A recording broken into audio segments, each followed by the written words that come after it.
Hey everyone. So here is it's a Harvester International Redcat Scout 800A, I believe. All-wheel drive. Great looking vehicle if you ask me.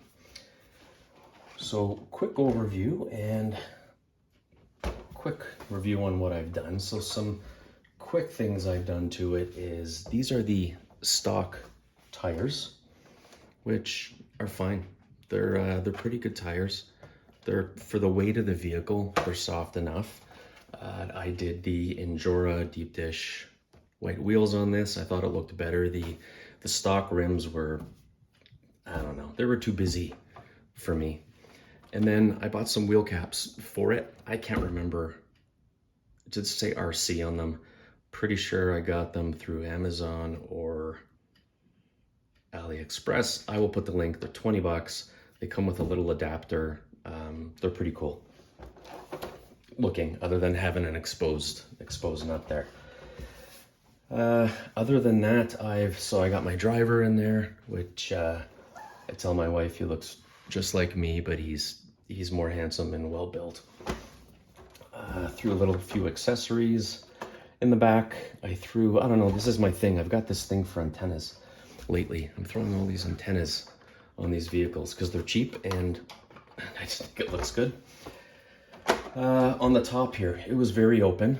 So I don't know, I wanted some sort of a cover on there, and I wanted to make it look kind of rough, like guy just put it on himself, which it does. So that's just some material. I poked some holes, I used zip ties, and I got that on. This vehicle does not come with lights, but this is the old black roll bar from my Traxxas F-150. So I just cut it, I jammed it in there, and it's just there for looks. There's no lights in it. I have no lights on this vehicle. Other than the, you know what, I can't remember. No, I think you have to buy a light kit separate for it. So no lights on it yet. The one thing I did notice right off the bat is that the side mirrors break. And how do I know that? Because when I opened it a number of months back, when I bought it, one of the mirrors was broken. And they actually send you an extra one. And then I figured out why they send you an extra one. It's because they anticipate during the shipping process that it's going to break off. So I put it on, and then my first run it rolled and I broke a mirror. So I just said the hell with it.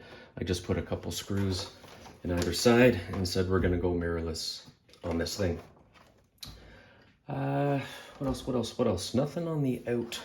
Oh, I put some tow hooks on it because I don't know, it's cheap, makes it look cool. Underneath, it's got a digital servo. It is not axle. There you go. Right, where are we there? Right up there. It's good. I've had no problems with it. It's got a 550 motor in it. Portal axles. It's got a metal links for the steering links. It's also got metal links. It's got the 4 at the back. It's got the setup of 3 at the front, but it's got that one little crossbar piece here. It's called something. I can't remember what it's called, but I've had no issues with it, and it came stock like that. So those are some nice links there. And same with the shocks. These are stock shocks. I've put, just like the other, I took the oil out of them, and I put a 50 weight oil just because of the weight of this thing. And it does well. It does well. It's got a nice kind of a shift to it. Anyways, and here's a bag of nuts, like nut and bolt, that I had to put in here because, believe it or not, this guy with the weight, it was a little uneven, so I balance them out like that. So you got a couple little clips at the front that you just spin, and this pops up. And then obviously I put an antenna on without thinking. I had to get the body off, and here's where I am. So the body has these little roll pieces that clip right at the back here. They go on there, so it's easy to get the body on and off. It's got some nice Velcro straps for the battery. I use a 2S on these. They go good enough. I'm sure if I had a 3S, it would fly. And outside of that, it's pretty clean inside here, which is nice. They've got the wires wrapped up really nice. There's the Dean's plug for the battery. Your on and off switches right there. And it's easy enough to get your fingers up under the body that you don't have to take the body off to turn it on and off. That is it. Oh, 2-speed. I do have a problem with this 2-speed, and I've heard somebody else say it. So you'll click it into second gear, and all of a sudden it'll go, but it has a bit of a grinding sound, and you almost have to. And what I never do is I never, you know, to show it, I've held the vehicle up and I've gone first speed, second speed, but when it's you know, on the ground under pressure, all the gears and everything, I always stop it to change it.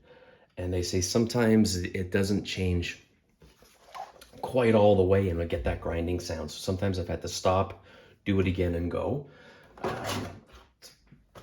You know, when you spend this kind of money on something, you kind of hope you don't have to do that. But again, it is what it is.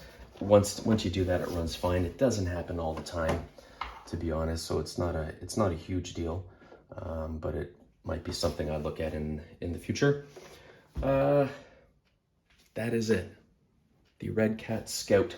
I have some driving video of this that I took, did some trailing, did some climbing. Tires are fine.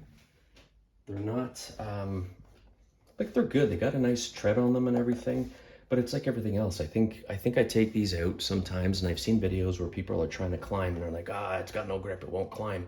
And I'm thinking, if you took a real truck out, there's no way a real truck would get over that. So I think we expect miracles from these things.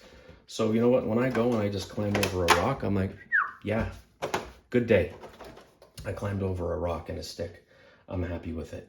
And then when I'm on an incline and it's dirt and the tires are spinning, well, you're on sand. No, if I can't walk up the hill without slipping with my shoes, this thing's not gonna climb up it because it's sandy and it's all loose dirt. And then people just sit there and crank on the throttle and have these things spinning and bouncing. I'm like, that's not fun. Try another angle, or it's just not meant to go up.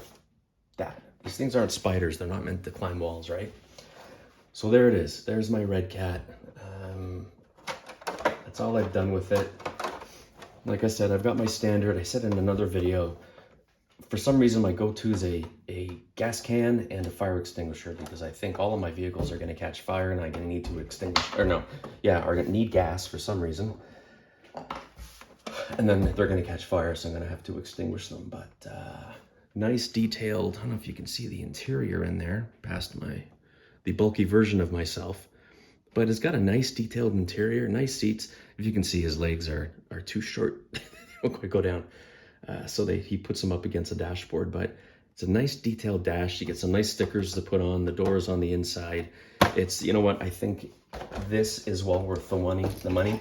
It's one of my favorites that I have. And yeah, really glad I invested, you know, on another video. I said, who the hell would spend, you know, $700 on an RC? Well, I spent $700 on 2 of them and a couple more. So this is a good one. If you like it, I suggest you check it out. I got a video driving it, so you might want to check that out as well before you go out and maybe purchase this. I know these have been out for a while. This is Gen 9. There's Gen 8s out there. But I think it's always nice to hear, you know, some kind of long run reviews on these things. I've run this one quite a bit and no issues. None at all. That's it. So again, if you like it, like the video, subscribe, that would be great. Comments, please. I love the comments. I love talking to people about these things. And if you can, share the video. Okay, everybody, you have a great day. Thank you.